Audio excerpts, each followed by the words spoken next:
Habang naglalakad sila Gonzalo sa looban ng yungib, gulat na gulat ito kay Pio Carpio. Si Kaloy kasi noong mga oras na yon, nakahawak sa kanyang damit, gawa ng hindi nito maaninag ang looban ng kuweba. Samantalang si Pio Carpio na nasa unahan nila, animoy nakakakita ito sa dilim sa kadahilanang naiilaga nito ang mga batong nasa daan. Dahil sa isang gabunan si Gonzalo, kitang-kita niya ang abilidad ni Pio Carpio na makakita sa liwanag. Tio Pio, paano niyo ho ba naaaninag ang dilim ng paligid? Bulong dito ni Gonzalo. Sa paglingo ni Pio Carpio sa kanya, bumungad kay Gonzalo ang nakasiga nitong tabako. Agaran din namang kinuha ni Pio Carpio ang tabako sa kanyang bibig at nagwika ng, Simple lang, Gonzalo. Naalala mo yung diwatang nakita mo sa balikat ko? Yon ang nagpapahiram ng abilidad sa akin upang makakita sa liwanag. Isa ito sa mga kagandahan kapag nabasbasan ka ng kalikasan. Sagot naman ni Pio Carpio. Kasabay ng pagwika nito, nakita na naman ni Gonzalo ang napakaamo nitong mukha. Pinili niyang tumango na lamang at huwag nang makipag-usap, gawa ng nasa teritoryo sila ng kalaban. Sa paglipas ng minuto, nadapo sila Pio Carpio sa lugar ng yungib na merong napakaraming bato. Kakailanganin nilang akyatin ang lugar na yon, kaya medyo nahihirapan si Kaloy dahil sa hindi nga ito nakakakita. Hindi naman ito nagawang pabayaan ni Gonzalo, kaya ang ginawa niya, pinasan na lamang niya ito. Kuya, kung nahihirapan ka, hayaan mo na lang ako maglakad. Bulong ni Kaloy habang pinapasan siya ni Gonzalo. Pansin ni Kaloy noong mga oras na yon na matarik ang lugar na dinadaanan nila Gonzalo. Huwag ka lang malikot dyan, Kaloy. Ako nang bahala. Sagot naman ito. Sa paglalakad nila sa lugar na yon, bigla silang napatigil gawa ng merong nasipat si Pio Carpiong nilalang na gumagapang sa dingding ng kuweba. Sa pagtitig nila Gonzalo sa nilalang na yon, doon nila nasipat na isa itong aswang na nagmamasid sa paligid. Agaran nitong ibinaba si Kaloy at nagpakawala ng mga engkantasyong kinakailangan sa pagpapalit ng kanyang anyo. Matapos niyang makapagpalit ng anyo, agaran din naman niyang sinugod ang nilalang na yon upang kitilan ng buhay. Minuto lang ang pagitan nang matapyas ni Gonzalo ang ulo ng nilalang. Halos hindi nito nagawang makagalaw dahil sa sobrang bilis ng mga pangyayari. Pagbalik ni Gonzalo, kasabay nito ang pagbagsak ng katawan ng nilalang na yon na wala ng buhay. Agaran din naman silang nagpatuloy sa paglalakad dahil sa naaamoy na nila na malapit na nilang marating ang kinaroroonan nila Estacio. Sa pagdating nila sa tuktok ng matarik na daanang kanilang tinahak, doon nila nasipat ang isang nagliliwanag na lagusan. Agaran naman nila itong pinasok upang hanapin ang mga salungat na kaanib nila Gonzalo. Sa pagpasok nila sa yungib, ay ang paglitaw naman ng gudor na tikbalang. Bigla itong lumitaw sa unahan ni Pio Carpio sa pamamagitan ng mga maliliit na liwanag na nagkumpulan. Nang kasama na nila ang nilalang na yon, nagwika si Pio Carpio ng, Alam mo, Gonzalo, ang gudor na ito ay maihahalin tulad mo sa kabalyerong puti ng siraway. Maamong tingnan, pero labis na mapanganib. Pagkatapos ng pista, Gonzalo, baka gapasan doon ng munggo. Makikigapos tayo. Sana lang, hindi ka pakitaan ng dahas ni Dadoy kung sakaling madapo tayo sa kanyang lupain. Pero huwag kang mag-alala. Ako na ang bahalang makiusap sa kanya. Puting kabalyero? Bagong-bago sa pandinig ko yan, Pio Carpio. Sagot naman ni Gonzalo. Marami ka pang hindi alam sa pinuno namin. Lalo na sa pamangkin nito. Baka kapag nakita mo ang tindig nun, bumahag na ang iyong buntot. Marami ng pinaslang yon, Gonzalo.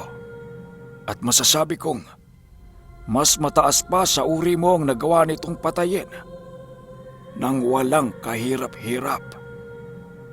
Pero hindi ka naman gagalawin nun. Huwag kang mag-alala. Kasama mo ako eh. Sagot naman ni Pio Carpio. Dahil sa malapit na sila sa looban ng lagusan, pinili nilang tumahimik at magmasid sa paligid. Hindi naman sila kayang amuyin nila Estacio, gawa ng nakalatag na si Pio Carpio ng kanilang pangkubli sa paligid. Si Kaloy noon, tahimik na nagmamasid lamang at nakahanda sa kahit na anong mangyayari. Paglabas nila ng lagusan, bumungad nga sa kanila ang isang aswang na merong kinakaing karne ng tao. Nakalatag pa ang bangkay na kanilang kinakain sa kanilang hapagkainan nang madatnan ito nila Gonzalo. Walang sabi-sabi, agad na inutusan ni Pio Carpio ang kanyang kaibigang Gudor upang palibutan ang paligid. Sa pagtakbo ng tikbalang, kitang-kita ni Gonzalo ang paglikha pa nito ng 3 niyang uri. Ginawa yun ng Gudor upang ang lahat ng sulok na maaaring labasan ng mga aswang ay kanyang mahaharangan. Nang makaharang na ang Gudor, halos hindi na makagalaw sila Estacio sa kanilang kinaroroonan. Pilit man silang magpulasan noong mga oras na yon, hindi nila magawa-gawa dahil nakapalibot na ang mga palipad hangin ni Pio Carpio sa paligid. Sa pagbaba nila Gonzalo sa lagusan, halos masuka na si Kaloy dahil sa sobrang sangsang ng amoy sa silid na yon. Animoy pinaghalong patay na hayop na matagal nang nabubulok ang amoy sa loob ng yungib. Dahil sanay na si Pio Carpio sa ganung amoy, hindi na nito nagawa pang mandiri o magtakip man lang ng kanyang ilong. Estacio! Demonyo ka! Pinakain kita, binihisan, at inaruga ka namin ng uri na parang isa sa amin. Anong demonyo ang nagtulak sa'yo upang patayin ang mga naging kapatid at kauri mo? Sigaw ni Gonzalo.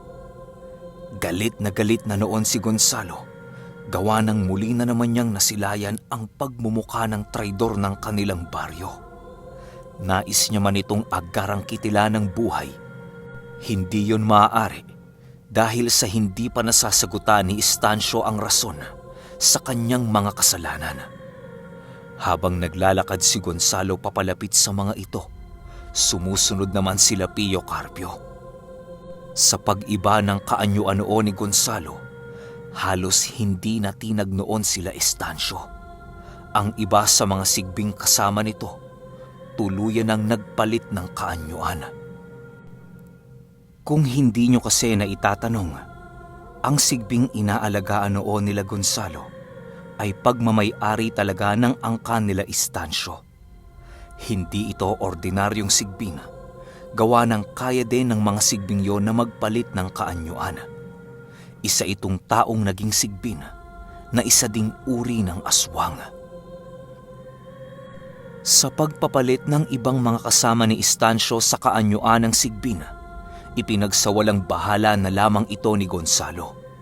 Nag-aangil ang mga sigbing yon na tila ba nakahanda ng sumugod anumang oras.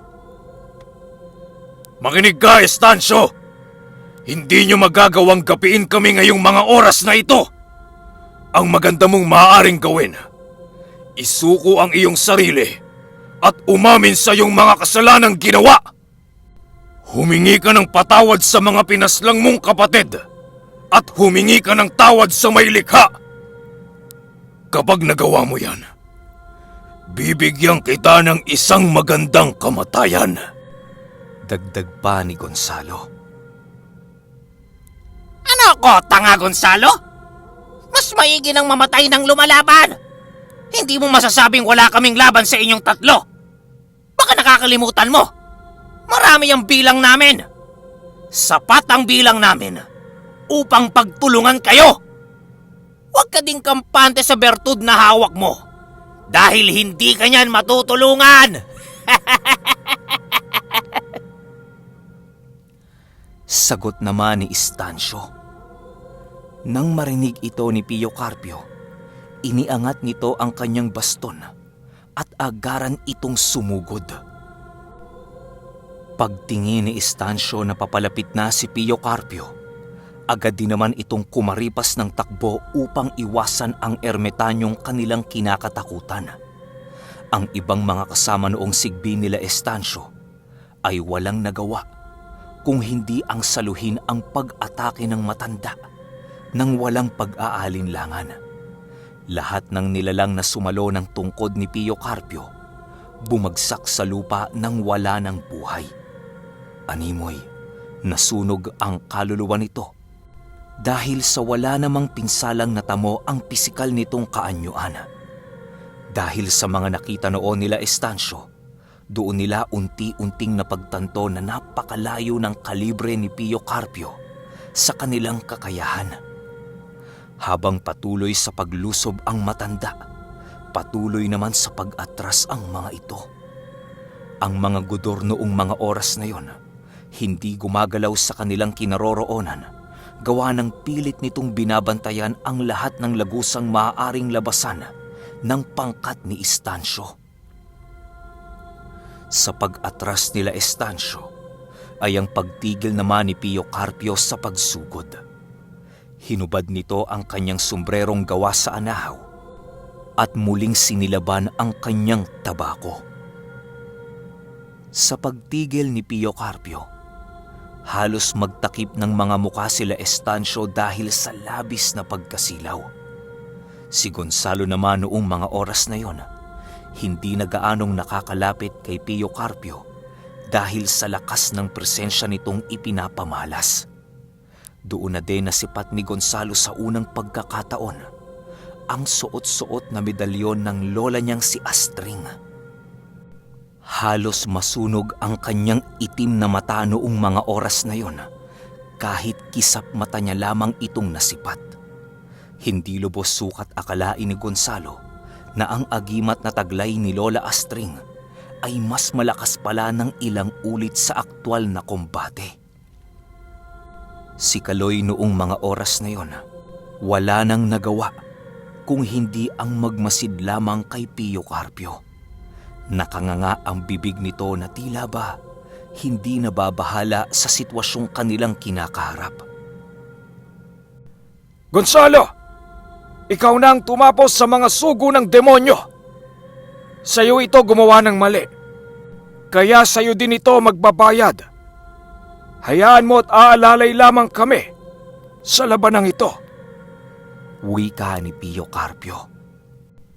Nang marinig ito ni Gonzalo, agara naman niyang sinugod ang mga nilalang na nasa paligid. Hindi ito gaanong nakakagalaw dahil sa pinapamalas ni Pio Carpio. Ang mga nilalang naman na nadadapo sa kinaroroonan ng gudur ay naglalaho na lang bigla nang sa hindi maipaliwanag na dahilan. Nang malipol na ni Gonzalo ang lahat ng mga kasamahan ni Estacio, pinili niyang kainin ang mga kamay at binti ni Estacio upang makausap niya ito ng masinsinan. Hinayaan lang naman siya noon ni Pio Carpiong gawin ang nais niya upang mabigyan ng hustisya ang pagkamatay ng kanyang mga kasama.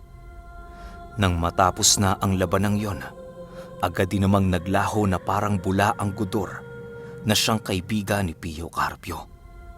Kasabay ng paglaho nito ay ang paglapit ni Pio Carpio sa kinaroroonan nila Gonzalo. Si Estacio noong mga oras na yon, halos mamatay na sa kakasigaw dahil sa sakit na kanyang nararamdaman. Hindi na noon nakapagtimpi si Gonzalo, kaya ang ginawa niya upang patahimikin si Estancio ay ang ibalibag ito sa lupa. Nais niyang makaramdam ito ng ibang sakit ng katawan upang magawa nitong tumahimik. Tumahimik ka, Estancio! Huwag kang sumigaw at umiyak na parang ikaw ay nagmamakaawa! Walang maaawa sa'yo dito. Demonyo ka! Ba't mo nagawa ang ganong pagpatay sa mga kapatid mo? Bakit? Sigaw dito ni Gonzalo.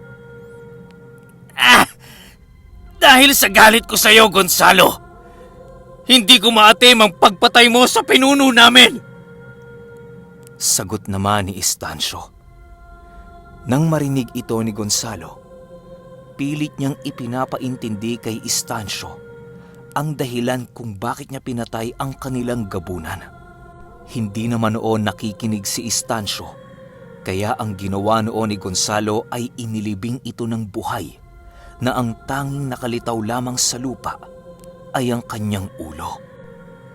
Matapos itong gawin ni Gonzalo, nagwika ito ng, Naway sa paglisa namin sa iyo dito, maalala mo ang kadakilaan ng amang may likha. Bago ka pumanaw, humingi ka ng awa at pagsisisi sa lahat ng iyong mga nagawang kasalanan. Paalam, Estancio. Naway baunin mo ang masasaya nating alaala sa ating baryo. kasabay ng pagwika nito ni Gonzalo ay ang pagtalikod niya sa kinaroroonan ni Estancio. Wala nang nagawa noon si Estancio kung hindi ang sumigaw ng pagmamakaawa kay Gonzalo. Pero kahit anong sigaw nito, hindi na ito nagawa pang lingunin ni Gonzalo. Sila Pio Carpio naman noong mga oras na yon, tuluyan na ding nilisan ang yungib. Paglabas nila sa silid na kinaroroonan ni Estancio, pinili ni Gonzalong isarado ito sa pamamagitan ng pagtakip dito ng isang napakalaking bato. Magpahanggang sa ngayon, walang nakakaalam kung naroon pa ba ang katawan ni Estancio. Sa paglabas nila Gonzalo sa yungib, panay ang pag-uusap nila Pio Carpio sa kung ano ang mga naganap sa kanilang baryo. Doon inilahad ni Gonzalo ang buong pangyayari matapos ang pagtataksil nila Estancio. Nakinig naman noon sila Pio Carpio habang sila ay naglalakad pabalik sa kanilang pamamahay. Kuya, paano kung magawang makatakas doon ni Estancio? Biglang singit naman ni Kaloy. Huwag kang mag-alala, Kaloy. Hindi yun makakatakas. Bago pa man tayo umalis doon, nagbitaw ako ng katakot-takot na sumpa sa sino mang papasok sa lugar na pinag-iwanan natin kay Estancio. Sagot naman ni Gonzalo. Nang marating nila ang pamamahay ni Pio Carpio, pinili ng tatlong mag-inuman muna. Hindi naman tumanggi noon sila Gonzalo, gawa ng marami siyang iniisip noong mga oras na yon. Si Kaloy noon ay tuwang-tuwa, gawa ng muli na naman niyang makakainuman si Pio Carpio.